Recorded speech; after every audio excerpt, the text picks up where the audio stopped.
Hello and welcome everyone to VV studies. आज हम quantitative methods की एक नई वीडियो लेकर आए हैं जिसमें हम हाइपोथेसिस के बारे में पढ़ेंगे।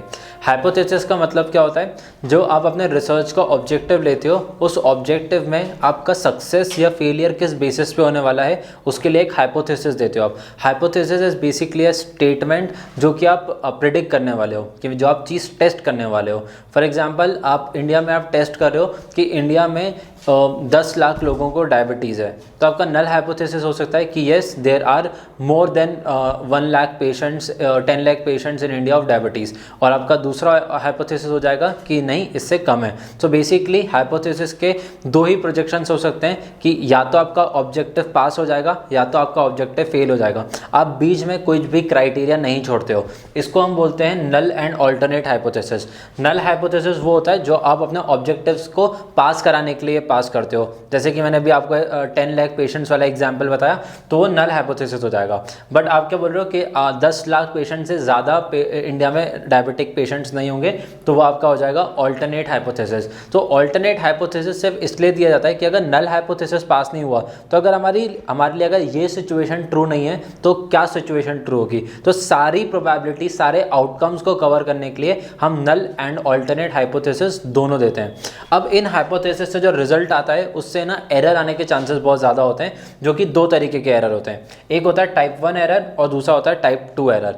टाइप 1 एरर कब आता है? जब आपने अपना नल हाइपोथेसिस, आपका जो रिजल्ट आया है वो एक फॉल्स नेगेटिव आया है, फॉल्स पॉजिटिव आया है, बट एक्चुअली वो था ट्रू। मतलब आपका नल हाइपोथेसिस पास होना चाहिए था, बट आपने उसको फेल कर दिया, तो इसको हम बोलते हैं टाइप 1 एरर। अब टाइप 1 एरर से प्रॉब्लम क्या होती है कि आपका रिसर्च एक्चुअली ट्रू था, बट आपने कैलकुलेशन मिस्टेक कर दी और उसको फेल कर दिया। तो अब जो ऑब्जेक्टिव से आप उसको कंडक्ट करना चाह रहे थे, वो तो ऑब्वियसली फेल हो चुका है। तो आपका जो पूरा जो पैसा लगा होता है, पूरी जो एनर्जी लगी होती है, पूरा जो उसमें थ्योरेटिकल नॉलेज लगा होता है, पूरा जो आपने डेटा कलेक्ट किया होता है, वो पूरा का पूरा इन वेन चला जाता है। बेसिकली कुछ उसकी इंपॉर्टेंस नहीं रहती है और आपको ये चीज़ वापस से करनी पड़ सकती है, और हो सकता है कि आपको चेंजेस से करो, जिसकी वजह से आपके रिसर्च में कुछ डिलेज आ सकते हैं। टाइप 2 एरर में क्या होता है? जब आपका एक फॉल्स पॉजिटिव आ जाता है, मतलब एक्चुअली आपका रिजल्ट आना चाहिए था नेगेटिव, आपका ऑल्टरनेटिव हाइपोथेसिस पास होना चाहिए था, नल हाइपोथेसिस रिजेक्ट होना चाहिए था, बट आपने नल हाइपोथेसिस को एक्सेप्ट कर लिया है बिकॉज आपके अंदर आ गया है टाइप 2 एरर, मतलब आपने फॉल्स पॉजिटिव को एक्सेप्ट कर लिया है। तो ये फॉल्स पॉजिटिव के बहुत सारे लीथल प्रॉब्लम्स हो सकते हैं, क्योंकि आपके पास में रिजल्ट्स गलत थे, बट उस रिजल्ट्स को आप सही मान के आप आगे की तरफ मूव कर जाओगे। जैसे कि आपने एक डिमांड एंड सप्लाई एनालिसिस किया था, जिसमें कि आपका ऑब्जेक्टिव था कि क्या इस पर्टिकुलर प्रोडक्ट जो मैं बना रहा हूँ उसकी मार्केट में डिमांड है। अब आपका नल हाइपोथेसिस एक्चुअली रिजेक्ट होना चाहिए था कि इस प्रोडक्ट की मार्केट में डिमांड नहीं है, बट आपने कुछ कैलकुलेशन एरर किया जिसकी वजह से वो एक्सेप्ट कर लिया, आपने उसकी वैल्यू पॉजिटिव में आ गई, तो आपने उसको एक्सेप्ट कर लिया। अब आपने उसका प्रोडक्शन स्टार्ट कर लिया, आपने उसको बेचना स्टार्ट कर दिया, तब जाके आपको पता चला कि इसकी तो डिमांड ही नहीं है, हम सप्लाई करते जा रहे हैं इसको, बट इसकी डिमांड साइड क्रिएट ही नहीं हो रही है। तो ये मैनेजमेंट ने बहुत ज़्यादा प्रॉब्लम क्रिएट कर सकता है, प्लस ये मेडिकल साइंस में बहुत ज़्यादा प्रॉब्लम क्रिएट कर सकता है। मान लीजिए आपने किसी दवाई के ऊपर रिसर्च करी, वो दवाई एक्चुअली इफेक्टिव नहीं थी, उसके साइड इफेक्ट्स बहुत ज़्यादा थे, बट आपके रिसर्च में आ गया टाइप 2 एरर।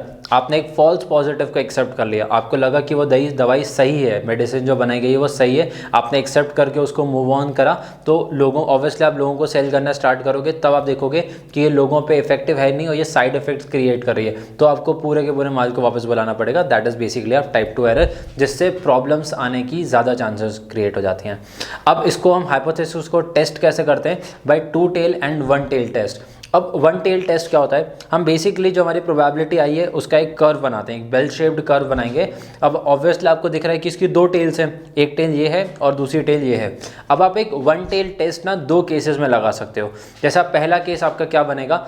मान लीजिए कि आपने एक रिसर्च करी, कॉलोनी में आप रिसर्च कर रहे हो कि कितने लोगों की इनकम 1 लाख रुपए से ज़्यादा है, ठीक है? तो आप इसके लिए लाओगे राइट हैंड टेल टेस्ट। कि आपने एक राइट हैंड टेल पे आपका ये वाला जो पूरा एरिया है, this is your acceptance region, कि आपकी जो प्रोबेबिलिटी की वैल्यू आ रही है अगर वो इस रीजन में कहीं पे भी आएगी तो आप उसको एक्सेप्ट कर लोगे। बट अगर इस राइट एंड टेल पे इस 0.05% रीजन में अगर आपकी वैल्यू आ रही है प्रोबेबिलिटी की, तो आप इसको रिजेक्ट कर दोगे। और सेकेंड वाले में क्या होता है, that is left hand one tail test.